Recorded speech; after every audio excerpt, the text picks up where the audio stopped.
മാത്രമല്ല ഈ പറഞ്ഞ വ്യക്തി കഴിഞ്ഞ ഒരു 40 വർഷം കൊണ്ട് ഒരു 5 കൊല്ലം ഒഴികെ ഏറ്റവും പ്രധാനപ്പെട്ട ചുമതലയുണ്ട്. ഗ്രാമപഞ്ചായത്ത് പ്രസിഡന്റ് ആയിട്ടുണ്ട്, മേയറായിട്ടുണ്ട്, MLA ആയിട്ടുണ്ട്, മന്ത്രിയായിട്ടുണ്ട്. അതിലൊരു 60% സമയവും ഭരിച്ച അദ്ദേഹത്തിന്റെ രാഷ്ട്രീയ പാർട്ടി തന്നെ. തിരുവനന്തപുരം കേന്ദ്രീകരിച്ച് വർഷം കൊണ്ട്. എന്നിട്ട് ഈ പ്രശ്നങ്ങളൊന്നും പരിഹരിക്കാൻ സാധിച്ചില്ലെങ്കിൽ അവിടെ സാധിച്ചില്ലല്ലോ.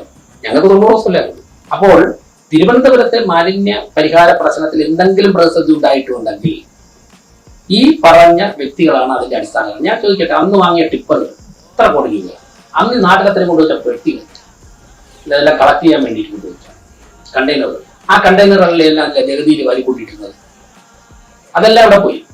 അപ്പൊ കാഴ്ചപ്പാടില്ലായ്മ അല്ലെങ്കിൽ ഇൻഎഫിഷ്യൻസി, ജനങ്ങളുടെ പണം മുടക്കുന്നതിലുള്ള ഒരു ലാഘവം, ഈ പണമൊക്കെ ആരെടുത്തു. അപ്പൊ അതുകൊണ്ട് ഇതൊന്നും പറയാനുള്ള യാതൊരു യോഗ്യതയുമില്ല. പിന്നെ വേറൊരു പ്രശ്നമുണ്ട് അലക്സേ, അതിന്റെ അതായത് ഇപ്പൊ 4-ാം തീയതി അടുത്ത് വരുമ്പോഴേക്കും കുറച്ചുകൂടെ മുകളിൽ, ഇന്നലെയൊക്കെ കുറച്ചുകൂടെ മൈൽഡായിരുന്നു. ഈ 1-ാം തീയതി 2-ാം തീയതി ഒക്കെ ആകുമ്പോഴേക്കും ഇതിന്റെ പാരമ്യത്തിലെത്തും. പിന്നെ 4-ാം തീയതി കഴിയുമ്പോൾ മെല്ലെ മെല്ലെ മെല്ലെ മെല്ലെ അത് കുറഞ്ഞു.